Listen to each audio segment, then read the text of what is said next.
രൗദ്രതാണ്ഡവം. രചന അവതരണം നന്ദു എച്ച് കൃഷ്ണ. എനിക്ക് വേണ്ടി എന്തിനാ നിങ്ങൾ അമ്മയെ വേദനിപ്പിക്കുന്നത്? അവൻ പറയുന്നത് മനസ്സിലാവാതെ അവൾ ആവർത്തിച്ചു ചോദിച്ചു. കഴിഞ്ഞ ദിവസം നീ എന്നോട് പറഞ്ഞത് എന്താണെന്ന് ഓർമ്മയുണ്ടോ? അവൻ എന്തിനെപ്പറ്റിയാണ് പറയുന്നത് എന്നറിയാതെ അവൾ സംശയത്തോടെ അവനെ നോക്കി. എന്തേ, ദ ഗ്രേറ്റ് ധാത്രിക്ക് ഓർമ്മ വരുന്നില്ലേ? ഇല്ലെങ്കിൽ വിഷമിക്കണ്ട, ഞാൻ ഓർമ്മിപ്പിക്കാം. താൻ ഈ തുള്ളുമ്പോഴും ചാടുമ്പോഴും ഒക്കെ എല്ലാവരും അനുസരിക്കാൻ നിന്നിട്ടാണ് തനിക്ക് ഇത്രയും അഹങ്കാരം. ഇനിയിപ്പോ ഈ വീട്ടിൽ ആര് തന്നെ അനുസരിച്ചാലും ഈ സിദ്ധിദാത്രിക്ക് താൻ പുല്ലാണ്. കഴിഞ്ഞ ദിവസം രാത്രിയിൽ അവൾ പറഞ്ഞ വാചകങ്ങൾ കുത്തോ കോമയോ പോലും മാറാതെ അതുപോലെ അവൻ ഓർമ്മയിൽ നിന്ന് എടുത്ത പോലെ പറഞ്ഞതും സിദ്ധി ആകെ തകർന്നു പോയിരുന്നു. ഇതൊക്കെ ഞാനല്ലേ പറഞ്ഞത്? അതിന് ഇയാളെന്തിനാ അമ്മയോട് അടിവെക്കുന്നത്? അപ്പോഴും അമ്മയും മകനും തമ്മിൽ എന്താ പ്രശ്നമെന്ന് മനസ്സിലാക്കാതെ അവൾ വീണ്ടും ചോദിച്ചു. പ്രശ്നം ഞാനും നിന്റെ ദൈവമ്മയായിട്ടല്ല, മറിച്ച് താനും ദൈവമ്മയുടെ ഈ മകളുമായിട്ടാണ്. അവന്റെ ചുണ്ടിന്റെ കോണൊന്ന് വക്രിച്ചു. ഞാനുമായിട്ടാണ് പ്രശ്നമെങ്കിൽ പിന്നെ എന്തിനാ നിങ്ങൾ അമ്മയെ? Very simple. ഞാൻ എന്തു പറഞ്ഞാലും നീ അംഗീകരിക്കാൻ വേണ്ടിയുള്ള ഒരു ജസ്റ്റ് ടെസ്റ്റ് ഡോസ് ആയിരുന്നു അത്. നിങ്ങൾ പറയുന്ന എന്തനുസരിക്കാൻ? അവന്റെ മുഖത്തെ ക്രൗര്യം അവളെ ഭയപ്പെടുത്തി. ഞാൻ ഇവിടെ നിന്ന് പോകും വരെ എന്റെ എല്ലാ കാര്യങ്ങളും നീ തന്നെ വേണം നോക്കാൻ, ലൈക്ക് എ പേഴ്സണൽ സെർവന്റ്. എന്താ? കേട്ടതിൽ ഞെട്ടി അന്തം വിട്ടുകൊണ്ടാണ് അവൾ ചോദിച്ചത്. പറഞ്ഞത് മനസ്സിലായില്ലേ? എങ്കിൽ പിന്നെ ഒരിക്കൽ കൂടി വ്യക്തമായി പറഞ്ഞു മനസ്സിലാക്കി തരാം. വംശി എന്ന ഞാൻ ഇന്ന് വരെ ഈ വീട്ടിലുണ്ടോ അന്ന് വരെ എന്റെ എല്ലാ കാര്യങ്ങളും നീ തന്നെ വേണം ചെയ്തു തരാനെന്ന്. ഒരു അടിമയെ പോലെ. ആ അടിമ എന്ന വാക്കിൽ അവളുടെ ദേഷ്യം ഇരച്ചു കയറി.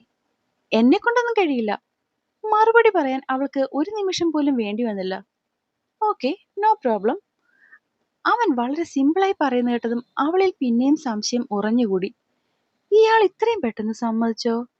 കണ്ണുനീര് പോലും തുടയ്ക്കാൻ മറന്നുകൊണ്ട് അവൻ അവളെ നോക്കി. വാട്ട്? നിനക്ക് പറയാനുള്ള നീ പറഞ്ഞില്ലേ, ഇനി പൊക്കോളൂ. അതെ, ഞാൻ ശരിക്കും പറഞ്ഞതാണ്. ഞാൻ നിങ്ങളുടെ ജോലിയൊന്നും ചെയ്യില്ലെന്ന്. അവനെ നോക്കിയവൾ ഒന്നുകൂടി ഉറപ്പിച്ചു. എനിക്ക് ചെവിക്ക് പ്രശ്നമൊന്നുമില്ല ധാത്രി. അതുകൊണ്ട് തന്നെ നീ പറഞ്ഞത് ഞാൻ വളരെ വ്യക്തമായി കേട്ടു. ഒച്ചപ്പാടും ബഹളവും ഒന്നുമില്ലാതെ അവൻ അവിടെ ഇരുന്നു കൊണ്ട് തലയാട്ടിയതും പിന്തിരിഞ്ഞ് നടക്കാൻ പോയവൾ പിന്നെയും അവനെ നോക്കി നിന്നു. പോകാൻ പറഞ്ഞിട്ടും പോകാതെ നിൽക്കുന്നവളെ കണ്ട് വംശിയാണ് എഴുന്നേറ്റത്. പിന്നീട് ഒരു വാക്കുപോലും പറയാതെ അവളെ ഒന്നും നോക്കാതെ അവൻ മുറിയിലേക്ക് പോയി. അമ്മയെപ്പറ്റി സംസാരിക്കാൻ വന്നിട്ട് കാര്യങ്ങൾ പലതും പറഞ്ഞു പോയിട്ട് അവൾക്കാകെ ഭ്രാന്ത് പിടിക്കുന്നുണ്ടായിരുന്നു. അതുകൊണ്ട് തന്നെ ആ നേരത്തെ അവന്റെ സ്വഭാവം നടന്ന കാര്യങ്ങളും കൃത്യമായി മനസ്സിലാക്കാൻ ശരിക്കും സിദ്ധിക്ക് കഴിയുന്നുണ്ടായിരുന്നില്ല. ഒപ്പം അവൻ പിടിച്ചു തിരിച്ച കൈയുടെ വേദനയും കൂടി ആയതും പെണ്ണിനെ എങ്ങനെയെങ്കിലും മുറിയിൽ വന്ന് ഒന്ന് കിടന്നാൽ മതിയെന്നേ ഉണ്ടായിരുന്നുള്ളൂ. അമ്മയുടെ വിഷമങ്ങളും അവൻ പറഞ്ഞ കണ്ടീഷൻസും പരസ്പരം എങ്ങനെയാണ് ബന്ധപ്പെട്ട് കിടക്കുന്നതെന്ന് ആലോചിച്ചുകൊണ്ടാണ് അവൾ കട്ടിലേക്ക് കിടന്നത്. പക്ഷേ അത്രയും നേരത്തെ കരച്ചിലും ബഹളത്തിലും ഒക്കെ ആകെ തളർന്നു പോയവൾ എന്തെങ്കിലുമൊക്കെ ആലോചിച്ച് തുടങ്ങുന്നതിന് മുന്നേ തന്നെ ഉറങ്ങിപ്പോയി. പിറ്റേന്ന് അതിലും വലിയ കാര്യങ്ങൾ അവളെ കാത്തിരിക്കുന്നുണ്ടോ എന്നറിയാതെ. താമസിച്ച് കിടന്നത് കൊണ്ട് തന്നെ പിറ്റേന്ന് വല്ലാതെ താമസിച്ചു എഴുന്നേൽക്കാൻ. സമയം മാറി എഴുന്നേറ്റതിനാൽ അത്രയും ധൃതി പിടിച്ചാണ് അവൾ കുളിച്ചിറങ്ങി താഴേക്ക് വന്നത്. മുറിയിലെത്തി അമ്മയെ തിരക്കിയവൾ അവിടെ അമ്മയെ കാണാതെ പുറത്തൊന്ന് എത്തി നോക്കി അവസാനമാണ് അടുക്കളയിൽ ചെന്നത്. സൂക്ഷം പോലെ അമ്മ അവിടെ നിൽപ്പുണ്ട്. വയ്യാതെ എന്തിനമ്മേ രാവിലെ കുളിച്ചത്? അരികിലെത്തി അമ്മയുടെ കയ്യിലേക്ക് പിടിച്ചവൾ ചോദിച്ചു. ഇന്നും അവനൊന്നും കഴിക്കാതെ മോളെ പോയത്? അത്രയും സങ്കടത്തോടെയാണ് അമ്മ മറുപടി പറഞ്ഞത്. അമ്മ അത് വിട്. അമ്മയുടെ മോൻ എന്തോ കൂടിയ ജാതി നൊസ. അങ്ങനെ പറയാണ്ടിരിക്കും. തലേന്ന് രാത്രിയിലെ അവന്റെ ഭ്രാന്ത് ആലോചിച്ച് അവള് തല കടഞ്ഞുകൊണ്ടാണ് പറഞ്ഞത്. അങ്ങനൊന്നും പറയല്ലേ മോളെ. എന്റെ കുഞ്ഞ് ഒരുപാട് അനുഭവിച്ചിട്ടുണ്ട്. ഒരു അമ്മ എന്ന രീതിയിൽ ഒരിക്കലും എനിക്കവനെ പൊതിഞ്ഞു പിടിക്കാനോ സംരക്ഷിക്കാനോ കഴിഞ്ഞിട്ടില്ല. അതൊക്കെ വെച്ച് നോക്കുമ്പോൾ ഇപ്പോൾ സ്നേഹിക്കണമെന്ന് ഞാൻ ആഗ്രഹിക്കുന്നത് പോലും പാടില്ലാത്തതാണ്. പക്ഷെ അമ്മയല്ലേ, ആഗ്രഹിച്ചു പോന്നു. ഇപ്പൊ ഇത്രയും ദിവസം കിട്ടിയ ഈ കരുതൽ അകന്നു പോകുമ്പോൾ എന്തോ നെഞ്ചു പൊട്ടിപ്പോകുന്ന പോലെയാണ് തോന്നുന്നത്. ബാക്കി എന്തെങ്കിലും പറയാൻ കഴിയും മുന്നേ ദൈവമ്മ പൊട്ടിക്കരഞ്ഞിരുന്നു. അടുത്ത 2 ദിവസവും ഇത് തന്നെയായിരുന്നു അവസ്ഥ. ദിവസങ്ങൾ കഴിയുന്തോറും അമ്മയുടെ സന്തോഷവും സമാധാനവും ആരോഗ്യവും എല്ലാം ഒരുപോലെ നഷ്ടപ്പെട്ടു പോകുന്നത് അവൾ അടുത്തുനിന്ന് കണ്ടു. അങ്ങനെയാണ് അന്ന് രാത്രി അവനോട് സംസാരിക്കണം എന്ന് കരുതി തന്നെ അവൾ ഉറക്കമുളച്ചിരുന്നത്. പതിവ് പോലെ അന്ന് രാത്രിയും ഒരുപാട് വൈകിയാണ് വംശി എത്തിയത്. കേറി വരുന്ന പാടെ തന്നെ സ്വീകരിക്കാൻ എന്ന പോലെ നിൽക്കുന്ന ആളെ കണ്ടതും അവന്റെ ചുണ്ടിൽ ഒരു വിജയച്ചിരി ചിരിഞ്ഞു. പക്ഷേ അകത്തേക്ക് കയറിയവൻ അങ്ങനെ ഒരാൾ നിൽക്കുന്നു എന്നുപോലും ശ്രദ്ധിക്കാതെ മുകളിലേക്ക് നടക്കാൻ തുടങ്ങിയതും തന്നെ കാണാതെ പോകുന്നതിന് മുന്നിലേക്ക് അവൾ ഓടിച്ചെന്ന് നിന്നു. എനിക്കൊരു കാര്യം പറയാനുണ്ട്. തൽക്കാലം നിന്റെ വർത്തമാനം കേൾക്കാൻ എനിക്ക് സമയമില്ല. എനിക്ക് ഉറക്കം വരുന്നുണ്ട്.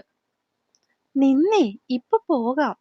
പെണ്ണ് ഇട്ടിരുന്ന പാവാടയുടെ ഇരുവശവും കൈ മുറുക്കി പിടിച്ച് അവന്റെ മുഖത്തേക്ക് നോക്കി. നിനക്ക് എന്തെങ്കിലും പറയാനുണ്ടെങ്കിൽ ജസ്റ്റ് ഷൂട്ട്.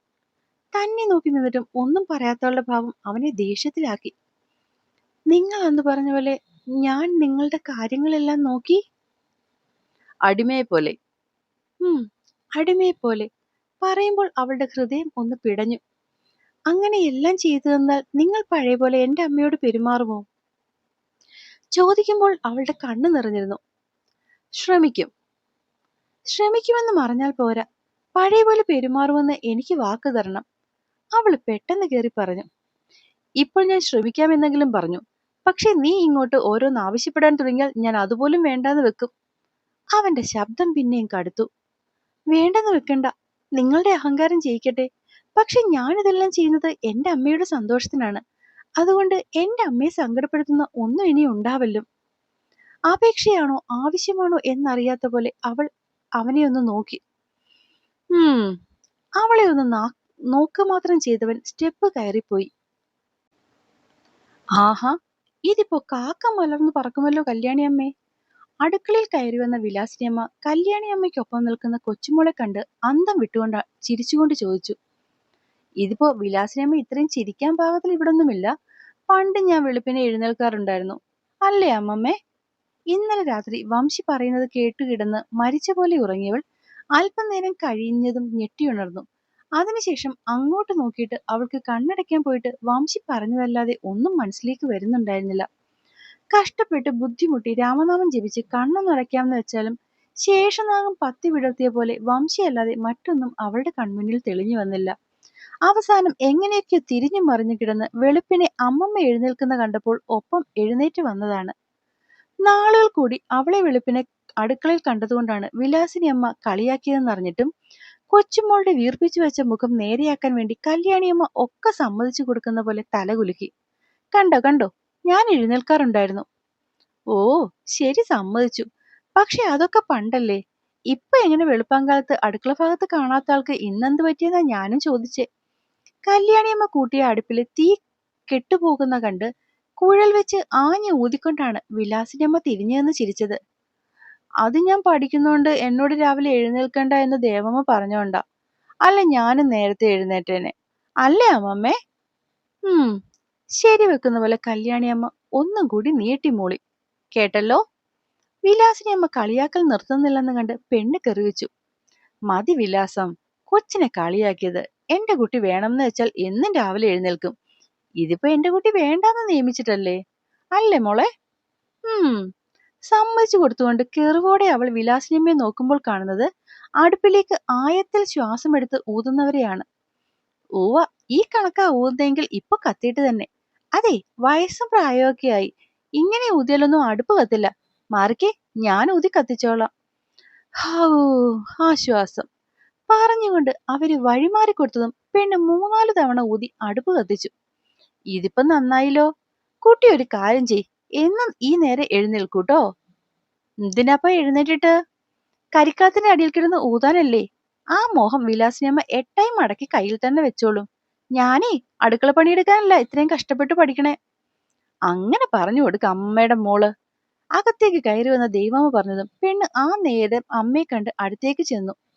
നല്ല തണുപ്പുണ്ടായിട്ടും അമ്മ ഇന്ന് രാവിലെയും കുളിച്ചു അല്ലേ? നല്ല ദേഷ്യത്തോടെയാണ് അവള് ചോദിച്ചത്. അതിപ്പോ ശീലമായില്ലേ കുട്ടി?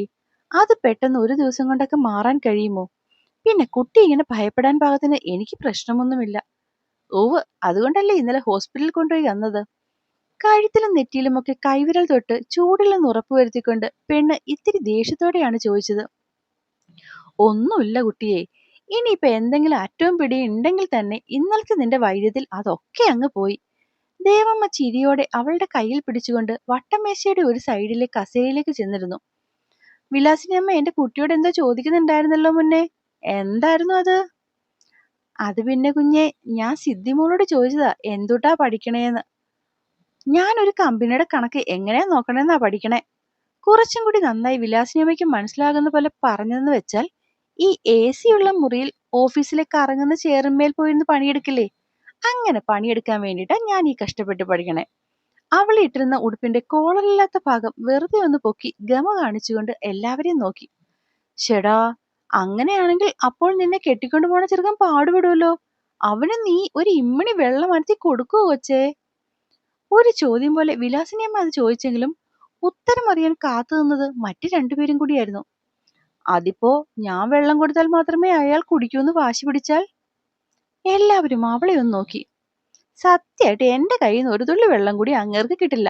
അല്ലെങ്കിൽ തന്നെ ആൾക്ക് 2 കൈയില്ലേ? ഇമ്മിണി വെള്ളം സോസ് പാനിലോട്ട് വെച്ചാൽ അത് തിളക്കരുതൊന്നും പറയില്ലല്ലോ. അപ്പൊ വേണോന്ന് വെച്ചാൽ അങ്ങനെ വെച്ച് കുടിച്ചോട്ടെ. മുഖം ഒന്ന് വെട്ടിച്ച് ഇത്തിരി ധാർഷ്ട്യത്തോടെ അവൾ 3 പേരെയും നോക്കി ചുണ്ടു ചുളുക്കി തീർന്നില്ല. ധാത്രി, എനിക്കൊരു ഗ്ലാസ് ചൂടുവെള്ളം വേണം. അത്രയും ഗാംഭീര്യത്തിൽ വന്ന ശബ്ദം കേട്ട് 4 പേരും ഒരുപോലെ പിന്നിലേക്ക് നോക്കുമ്പോൾ കാണുന്നത് അടുക്കളവാതിൽ നിൽക്കുന്ന വംശിയാണ്. നീ എന്തൊക്കെ വിവരക്കേടാണ് പറയുന്നത് എന്ന് പറഞ്ഞ് അവളെ കൈത്തുടയിൽ തല്ലാൻ പോയ കല്യാണി അമ്മയും, ഇക്കണക്കിന് കുട്ടിനെ കെട്ടിച്ചു വിടാത്തതാണ് നല്ലതെന്ന് പറയാൻ പോയ വിലാസിനി അമ്മയും, അങ്ങനെ ഒരു ചെക്കൻ വന്നാലേ അവനെ കൊണ്ട് മാത്രമേ നിന്നെ കെട്ടിക്കുള്ളൂ എന്ന് പറയാൻ പോയ ദേവമ്മയും പിന്നിൽ നിൽക്കുന്ന ഒരു ശബ്ദത്തിൽ ഒരുപോലെ ഞെട്ടിപ്പോയി. എന്നാ പ്രേതത്തെ മുന്നിൽ കണ്ട ഭാവത്തിൽ നിന്നുപോയത് സിദ്ധിയാണ്. ചൂടുവെള്ളത്തിന്റെ ഒപ്പം ഒരു ഗ്ലാസ് ബ്ലാക്ക് കോഫി കൂടി ധാത്രി. അല്പം പോലും ഭാവവ്യത്യാസമില്ലാതെയാണ് അവൻ ആ കണ്ണിലേക്ക് നോക്കിയത്. പറ്റില്ല എന്ന് മനസ്സിലേക്ക് വന്ന ചിന്ത നാവിൻ തുമ്പിൽ എത്തുന്നതിന് മുന്നേ അവൻ ദേവമ്മയ്ക്ക് നേരെ തിരിഞ്ഞിരുന്നു. ബ്രേക്ക്ഫാസ്റ്റിന് എനിക്ക് ഇടിയപ്പം മതി, വിത്ത് എഗ്സ് ടു. ബുദ്ധിമുട്ടാവില്ലല്ലോ അല്ലേ?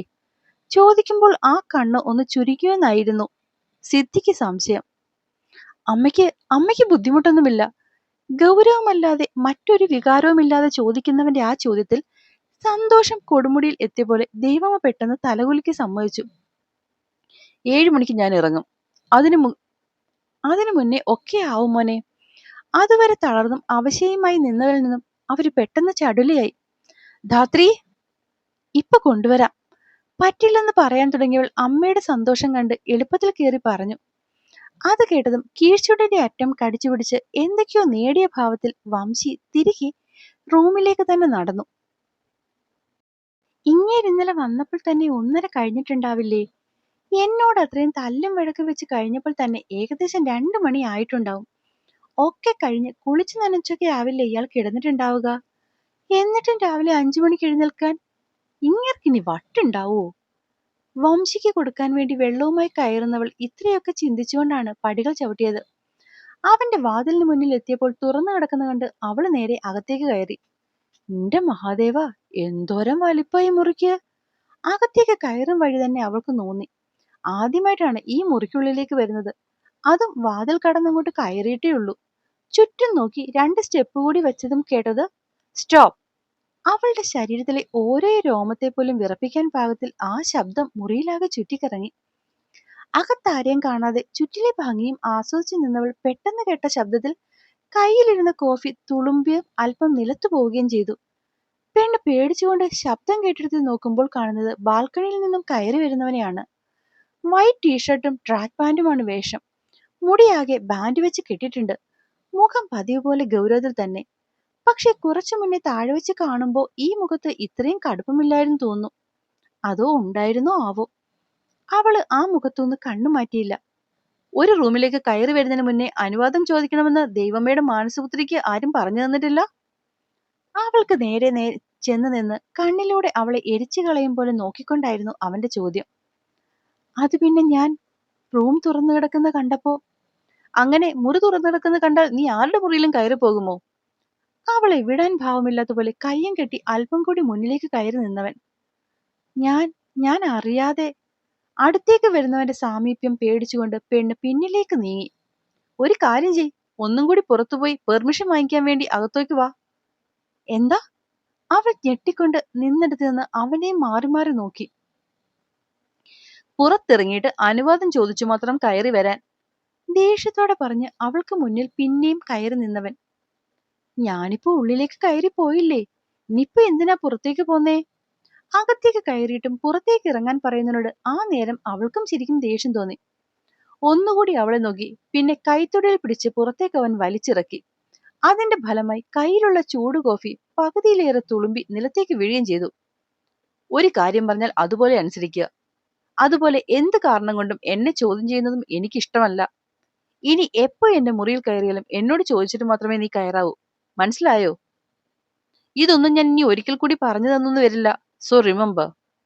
ഉള്ളിൽ ഉയർന്നു പോകുന്ന ദേഷ്യത്തെ അടക്കാൻ കഴിയുന്നുണ്ടായിരുന്നില്ലെങ്കിലും അവനോട് മറുത്തൊന്നും പറയാതെ അവൾ തലയാട്ടി. നീ കാരണം എന്റെ മുറിയാകെ നാശമായി. എത്രയും പെട്ടെന്ന് ഇത് മുഴുവൻ തുടച്ചിട്ട് എന്റെ കോഫി എനിക്ക് കിട്ടിയിരിക്കണം. കോഫി ഉണ്ടല്ലോ. പെട്ടെന്ന് കയറി പറഞ്ഞുകൊണ്ട് കപ്പിലേക്ക് നോക്കുമ്പോഴാണ് അവൾ പാതിയിലധികം നിലത്ത് വീണത് കണ്ടത്. ഓഹ്. അവളെ നോക്കിയൊന്ന് പുച്ഛിച്ചുകൊണ്ട് വംശി തിരികെ വന്ന് കട്ടിലിരുന്ന് ലാപ്ടോപ്പ് എടുത്ത് മടിയിലേക്ക് വെച്ചു. 5 മിനിറ്റ്സ്. ഈ റൂമും വൃത്തിയായിരിക്കണം, അതുപോലെ എന്റെ കോഫിയും എനിക്ക് കിട്ടണം. 5 മിനിറ്റ് കൊണ്ടോ? ഒരിക്കലും പറ്റില്ല എന്ന രീതിയിൽ അവൾ ഞെട്ടിക്കൊണ്ട് അവനെ നോക്കി. 4 മിനിറ്റ്സ് 50 സെക്കൻഡ്സ്. ലാപ്പിൽ നിന്ന് തല ഉയർത്തി തന്നെ അവൻ പറഞ്ഞു. 4 മിനിറ്റ് 50 സെക്കൻഡ് എന്തിന്? 4 മിനിറ്റ് 30 സെക്കൻഡ്. ഇയാൾ എന്തോന്നാ സമയം പറഞ്ഞു കളിക്കുന്നു? അപ്പോഴും അവിടെ നിന്ന് മാറാതെ അവൾ അവനെ തന്നെ നോക്കിയെന്നു. ഇവിടെ വെറുതെ എന്നെ നോക്കിയെന്ന് സമയം കളഞ്ഞിട്ട് ഞാൻ പറഞ്ഞ ജോലി നടന്നില്ലെങ്കിൽ സിദ്ധിദാത്രയ്ക്ക് ഇതൊന്നും ആയിരിക്കില്ല നെക്സ്റ്റ് പണിഷ്മെന്റ്. പുച്ഛത്തോടെ അവളെ നോക്കി പറയുമ്പോഴാണ് അവൻ ഇത്രയും നേരം പറഞ്ഞുകൊണ്ടിരുന്നത് എന്താണെന്ന് അവൾക്ക് മനസ്സിലായത്. എന്റെ മഹാദേവ, ഇയാൾ എന്റെ കാലിനാവുകയാണോ? പിന്നെ കൂടുതലൊന്നും പറയാൻ നിൽക്കാതെ അവൾ വേഗം താഴേക്ക് പോയി തുടയ്ക്കാനുള്ള മോപ്പ് എടുത്തുകൊണ്ട് വന്നു. വേഗം അതെല്ലാം തുടയ്ക്ക്. തിരിച്ചു പോയി കോഫിയുമായിട്ട് വരുമ്പോഴേക്കും അത്യാവശ്യം നല്ല നേരമായി. അവന്റെ കയ്യിലേക്ക് കോഫി കൊടുക്കുമ്പോൾ അവൾ നല്ലോണം ക്ഷീണിച്ചിട്ട് ഏങ്ങി പിടിച്ച് ശ്വാസം എടുക്കുന്നുണ്ടായിരുന്നു. അത് കണ്ടുകൊണ്ടാണ് അവൻ ആദ്യത്തെ സിപ്പെടുത്തത്. അവന്റെ മുഖത്തെ പുച്ഛം കണ്ടിട്ടും ഇനിയൊരു തർക്കത്തിനും വയ്യെന്ന പോലെ അവൾ തിരിഞ്ഞു കിടന്നു. Stop there. അവൾ മുറിയിൽ നിന്നും ഇറങ്ങും മുന്നേ പിൻവിളി എത്തി. അവൾ അവനെ നോക്കാതെ തന്നെ തിരിഞ്ഞു നിന്നു. 5 മിനിറ്റ് കൊണ്ട് ഇതെല്ലാം ചെയ്തു തീർക്കാനാണ് നിന്നോട് ഞാൻ പറഞ്ഞിരുന്നത്. ഇതിപ്പോ നീ ചെയ്തു തീർക്കാൻ ഏതാണ്ട് 10-15 മിനിറ്റ് എടുത്തു. അതുകൊണ്ടൊരു കാര്യം ചെയ്. ആ കിടക്കുന്നതാണ് എന്റെ ഷൂ. ഇനി അത് വൃത്തിയായി പോളിഷും കൂടി ചെയ്തിട്ട് നീ പോയാൽ മതി. അവളോട് സംസാരിക്കുമ്പോഴും അവന്റെ കണ്ണുകൾ ലാപ്പിൽ നിന്നും മാറിയിരുന്നില്ല. ഷൂ പോളിഷ് ചെയ്യാനോ? അതും ഇയാളുടെ? എന്നെ കൊണ്ടൊന്നും വയ്യ. ഒന്നാമത് നേരത്തെ ഓടിപ്പിടിച്ച് ചെയ്തതിന്റെ ക്ഷീണം മാറിയില്ല. അപ്പോഴാണ് ദേഷ്യം കൊണ്ട് പെണ്ണിന്റെ മുഖമാകെ മാറി. ഓക്കെ, ചെയ്യണ്ട, പൊക്കോളൂ. അവളെ ഒന്ന് നോക്കുപോലും ചെയ്യാതെ അവൻ പറഞ്ഞതും പെണ്ണിന്റെ കണ്ണിൽ സംശയമായി. ഇയാൾ എങ്ങനെ ഇത്ര പെട്ടെന്ന് സമ്മതിച്ചോ? ഉള്ളിലെ സംശയം അതുപോലെ മുഖത്തുണ്ടായിട്ടും ഒന്നും ചോദിക്കാതെ അവൾ പുറത്തേക്ക് ഇറങ്ങാൻ തുടങ്ങിയതും പിന്നിൽ നിന്ന് കേട്ടു. നിന്റെ ദേവമ്മയോട് എനിക്ക് ഫുഡ് വേണ്ടെന്ന് പറഞ്ഞേരെ. കേട്ടതും അവള് പെട്ടെന്ന് തിന്നുകൊണ്ട് തിരിഞ്ഞു നോക്കിയവനെ. മനഃപൂർവ്വമാണ്. ശരിക്കും പറഞ്ഞാൽ ദേഷ്യവും സങ്കടവും ഒക്കെ ഒരുപോലെ വരുന്നുണ്ട്. പക്ഷെ മത്സരിക്കാൻ വയ്യ. കാരണം ദൈവമ്മയെ വെച്ചിട്ടാണ് മുന്നിലിരിക്കുന്നവൻ കളിക്കുന്നത്. ഞാൻ ഇതൊക്കെ കൊണ്ട് വെച്ചിട്ട് ഷൂ പോളിഷ് ചെയ്ത് തന്നാൽ മതിയോ? പതിഞ്ഞ സ്വരത്തിൽ പറഞ്ഞുകൊണ്ട് അവിടെ നിന്നും ഇറങ്ങുമ്പോൾ അവളെ ഒരിക്കൽ കൂടി തോൽപ്പിച്ചതിന്റെ സന്തോഷത്തിലായിരുന്നു വംശി.